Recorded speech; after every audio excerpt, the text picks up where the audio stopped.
Tales from the Jails with John G. Sutton. Thank you very much for watching the channel. Do please like and subscribe. Yeah, if you wonder where I've been for the last few days, my grandson's been ill. I've been trying to help. Anyway, here we are today. I'm talking about imprisonment, the nature of imprisonment, and what we intend to do with it.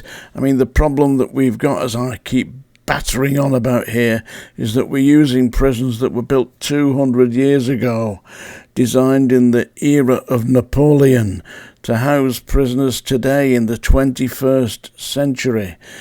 Ancient Victorian dungeons infested with vermin. They are not suitable for purpose. I mean, what are we trying to do with imprisonment? The problem seems to be that some people in society view imprisonment as being a serious punishment. So if we're looking at prison as a means of punishing people, that's just what it's doing at the moment. But what is the end result for society?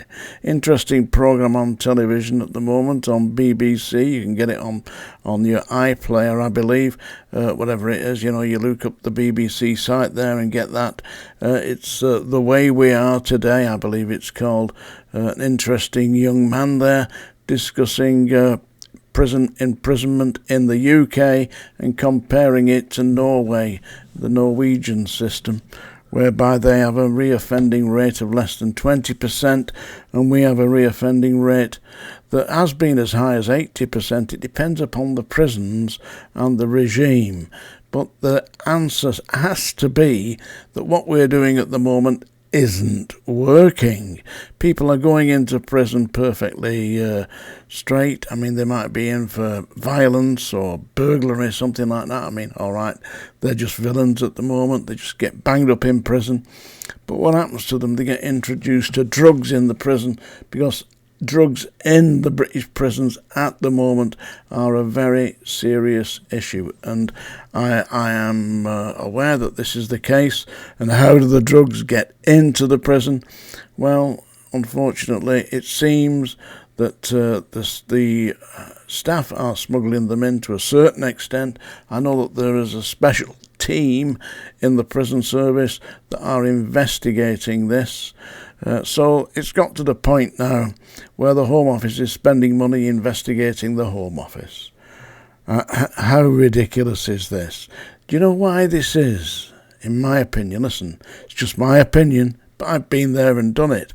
And I'm telling you, the reason that they're doing this is because they don't actually know what they're supposed to be aiming at doing with the prison system.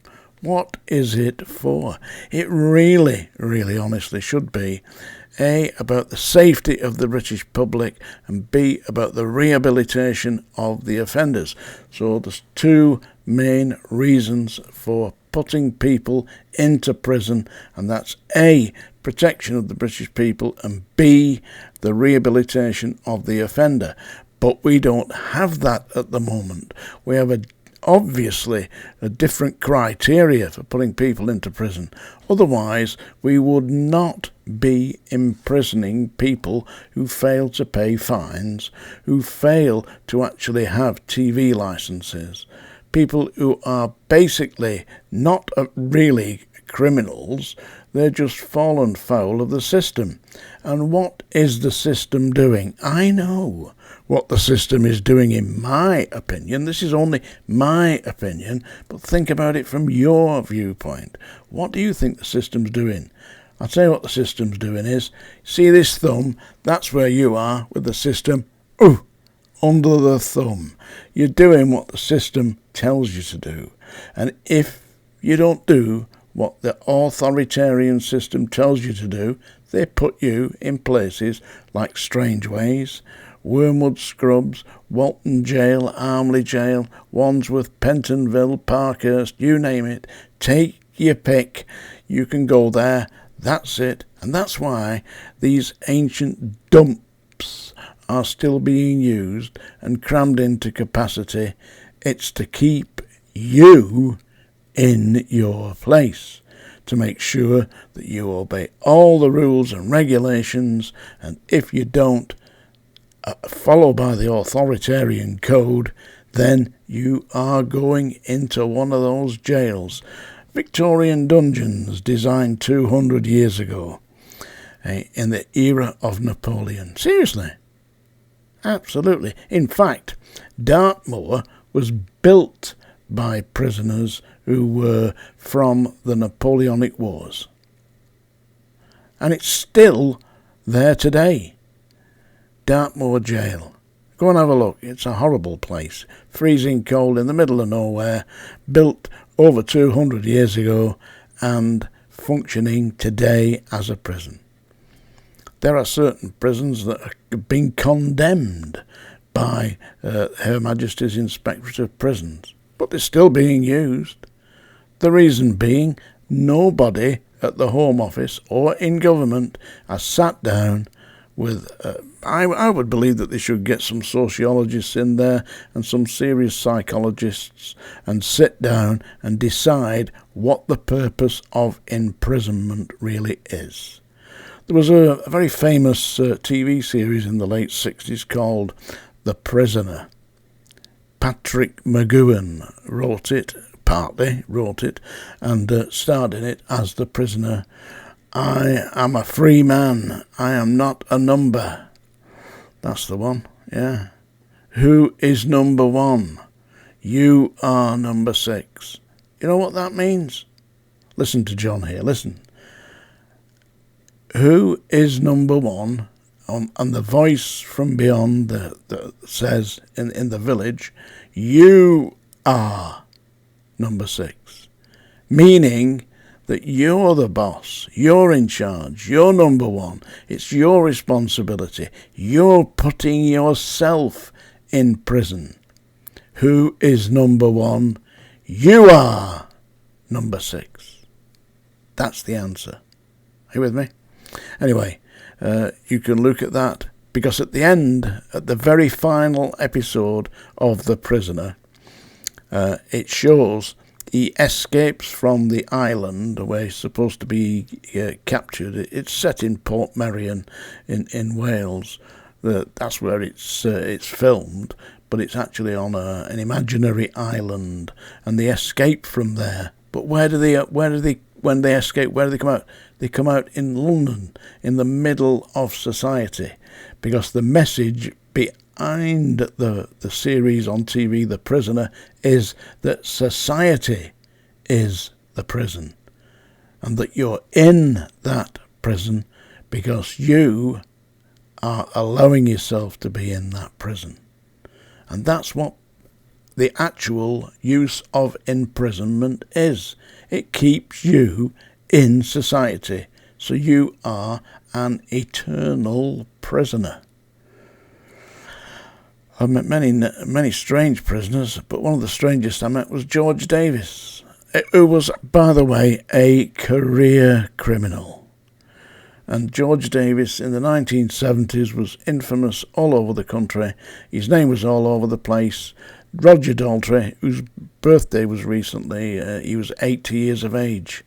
Talking about my generation. I've met Roger Daltrey. I was standing next to him at a gig in the 1960s. That's when you could actually meet people like that. You can't today. They have them in stadiums where there's 20,000 people there, and they're little dots on the stage right at the bottom. But back in the 60s, they used to be on the stage, and you could go stand next to them or meet them when they were getting at the bar afterwards. So anyway, that's my thing today. What is the use of imprisonment? And they don't know what it is. They really haven't got a clue. Who is number one? You are. Anyway, this is a little extract from my book, HMP Manchester Prison Officer. It's available on Amazon, and this is from the Audible version of the book, which is the actor Alan Turton recorded this, and I think he does a very good job. And this is the story about me encountering one of the 1970s most infamous inmates, George Davies. 17. The Sweeney. I was soon back on duty at the Scrubs, patrolling C Wing, making a living as a prison officer.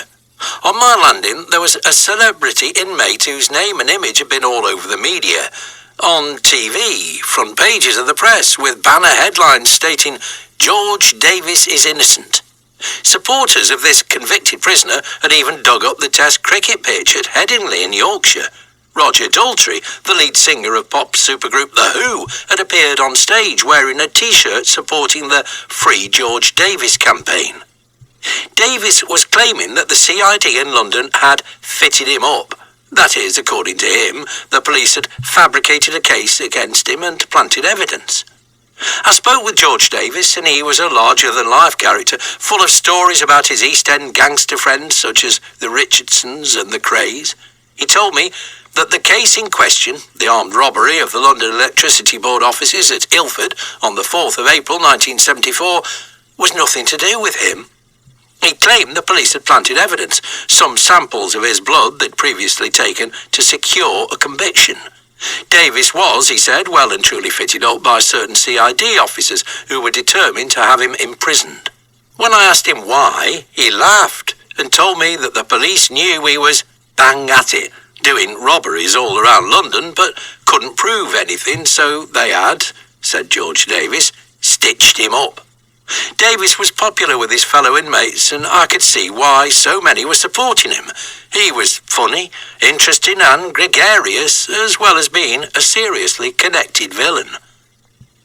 There was a letter waiting for me when I arrived home from my duties at the Scrubs one day in late July. That's a little story about George Davies from my book, HMP Manchester Prison Officer, which is available, folks, on Amazon. Thank you for watching today. It's Tales from the Jails with John G. Sutton. Do like and subscribe. Thank you very much.